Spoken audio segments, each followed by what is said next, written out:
The iPhone 4 has got to be one of Apple's most iconic devices that, in many ways, it built the foundation for the iPhone that we have today.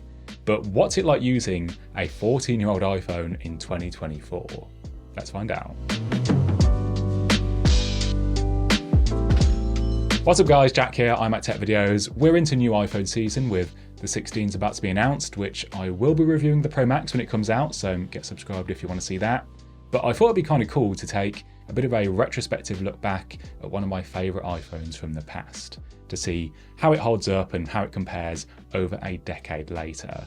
Let me know if you had one of these down in the comments. Oh, and I've got a new pegboard because it was kind of like bare behind me, so let me know what you think. The iPhone 4's design is still incredibly striking with its glass front and back and the polished stainless steel band running around the outside.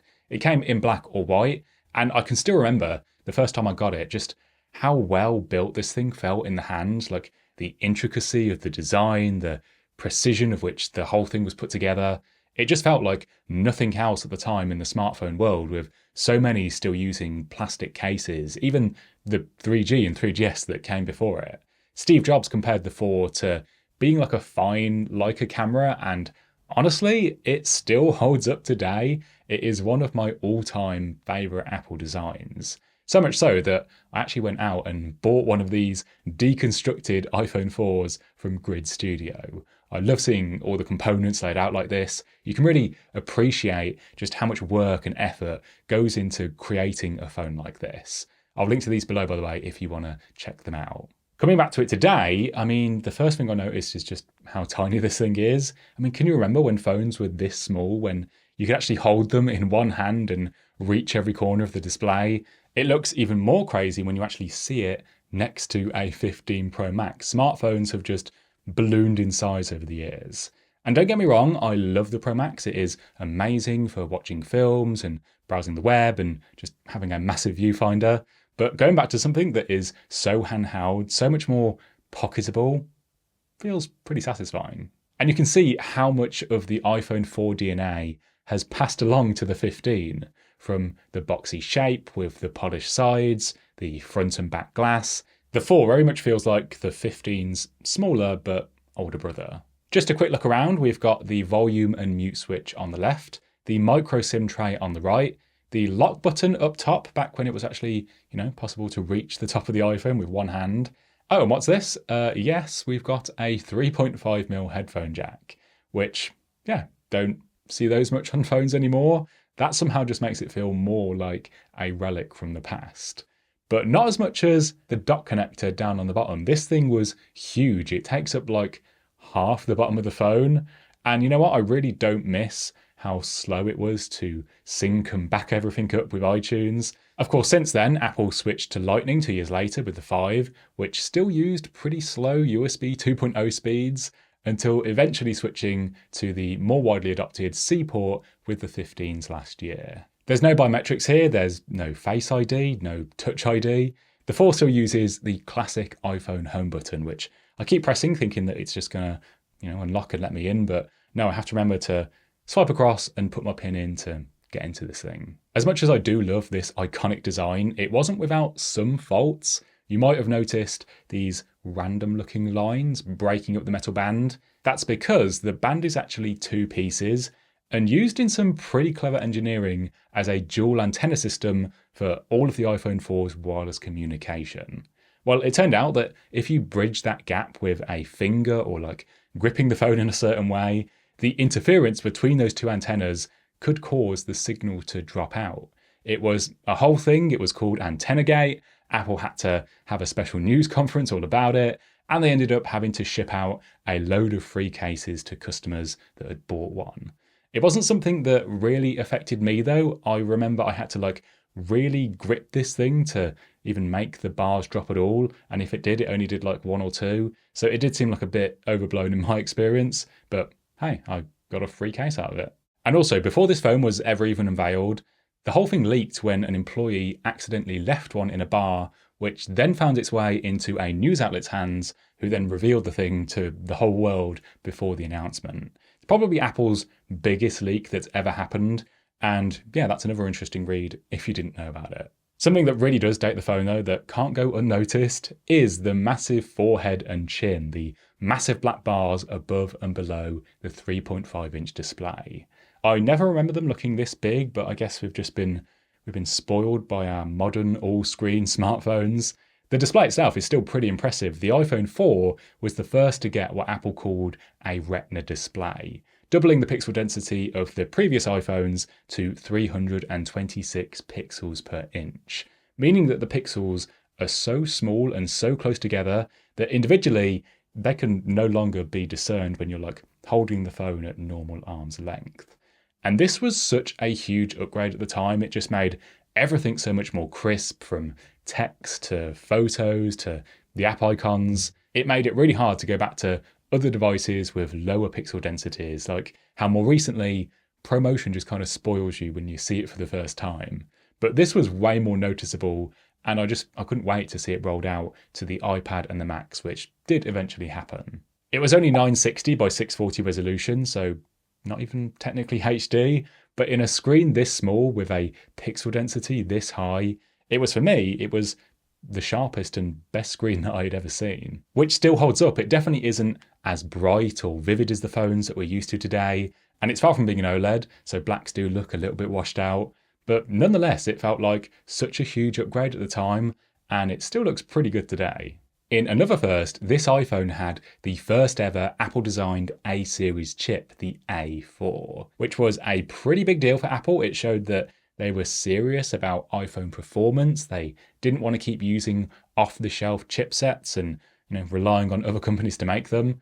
By today's standards, yeah, the A4 is significantly slower than modern smartphones. There's quite a bit of lag when opening apps or browsing the web, with websites being a lot more complex since 2010. So the 4 does struggle even with Apple's own websites with all of those animations and images. With only half a gig of RAM, multitasking is fairly limited. Apps do need to reload quite frequently, but I have had some fun, like booting up some classic iPhone games from the earlier years of the App Store. Just to point out, this is running iOS 7.1.2, the last version that was ever released for it, and the App Store just straight up doesn't work.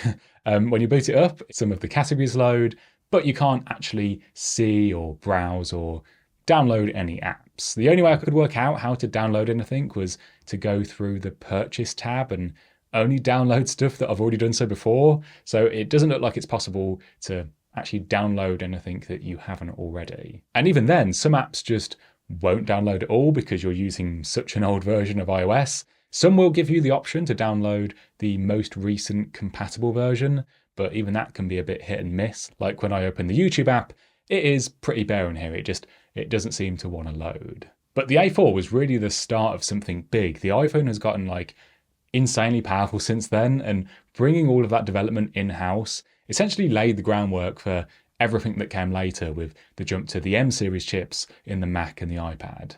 On the camera, we have just a single lonely looking camera on the back, which is tiny. The flash and the LiDAR sensor on the 15 Pro Max are about the same size for some comparison. But check out how flat and flush it is. There's no camera bump at all to be seen here, which does look pretty slick and clean on the back of the 4. This has a very modest, a very demure 5 megapixel camera on the back. There's no portrait mode here, no night mode, just some pretty basic point and shoot functionality. It does have HDR, but it's kind of slow, and you do need to be shooting something that's pretty still, otherwise you'll end up with a lot of ghosting. And it does shoot video, but in just 720p with no optical image stabilization, so things can get pretty shaky. It doesn't really seem fair to put it up against the 15 Pro Max, but you can really see how far we've come, and not just in the jump in pixels to a 48 megapixel sensor, but also in all of the computational stuff and how it combines so many photos together into one to get the best photo. I can actually show you a few photos that were taken back in the day when I used this phone, and yeah, it definitely struggles in lower light, or even, to be honest, in indoor lighting without getting a lot of blurriness. But take this thing outside on a bright sunny day, and some of these photos are looking pretty good for a 14-year-old camera that is, to be honest, the size of a pea. But you can almost guarantee that something in the shot is going to be blown out. The dynamic range here was just not that great. There is something about the grain and the noise that do add a bit of like a retro feel to it though. It's almost like less clinical compared to the pristine, perfect photos that we can easily take on our phones today. The 4 was also the first iPhone to have a built-in flash, but over on the front, we have the very first front-facing camera on an iPhone, which, yeah, that might seem a bit weird to any like younger people watching, but before the 4, if you wanted to take a selfie, you had no choice but to flip the whole thing round and try and use the rear camera and hope that you were in the shot. That said, this new front camera wasn't exactly great. To put it lightly, it was only VGA quality, so not even HD.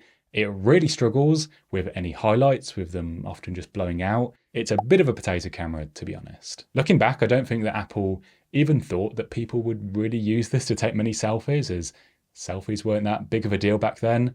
It feels like the main reason they added this was solely for FaceTime, which also launched at the same time.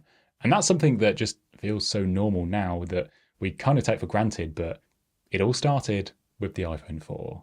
Now, originally, this launched with iOS 4. It is now on iOS 7, which was also a pretty big deal. This marked the first major redesign of the OS when Johnny Ive took over as both designer of the software as well as the hardware.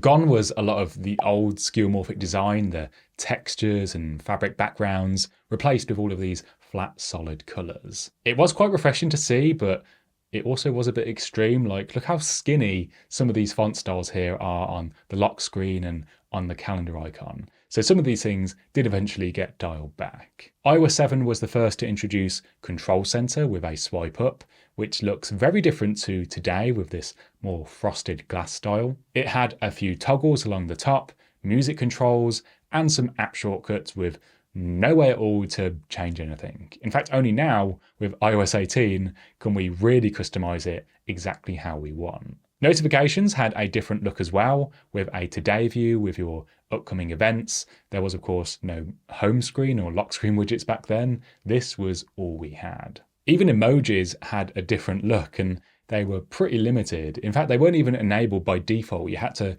go into settings and turn on the emoji keyboard. Reminders had this card-like UI. Wallet was called Passbook. The weather icon was the other way around. I never really knew why they flipped it, but there we go. App switching had a bit of a different look, but overall it still feels pretty familiar to what we have today. But it's kind of interesting to see like how it started and how it's evolved since the rollout of the first flat version of iOS. Now, in terms of the practicality of using an iPhone 4 in 2024, you are going to face quite a lot of problems with like app compatibility. There's no Apple Music. Battery is going to be quite problematic, especially on a 14-year-old device like this. There's no way to see the battery health, but this one seems to be holding up pretty well. It can still hold a charge for quite a long time. It can still handle basic tasks like calls and texts and simple web browsing, but there's no 5G or even 4G here. And a lot of countries are already shutting down their 3G networks, which is going to be a pretty big problem for a 3G device like this, as 2G and Edge have already disappeared in a lot of places already. So you'll be stuck with FaceTime and iMessage on Wi-Fi only. But looking back, there's no doubt of its importance in the history of the iPhone, with the iconic design, the first Retina display, the A-series chip. And while I definitely wouldn't recommend anyone try and switch to this as like a daily phone, there is still quite a lot of nostalgic value here if you are a bit of like a tech geek like me. And even though I had an iPhone 3G and a 3GS, the iPhone 4 almost feels like the first true iPhone. It built so much of the foundation for what we have today. And I just love this thing. It's one of my all-time favourite pieces of tech. Let me know your thoughts down in the comments. I've also got a retrospective iPhone 5S video that you might want to check out. I will link to that in the description. Let me know if there's any other old Apple devices that you want me to check out. Leave a like if you enjoyed this video, and subscribe and hit the bell to see my upcoming 16 Pro Max unboxing and review. Thanks so much for watching, and I'll see you in the next one.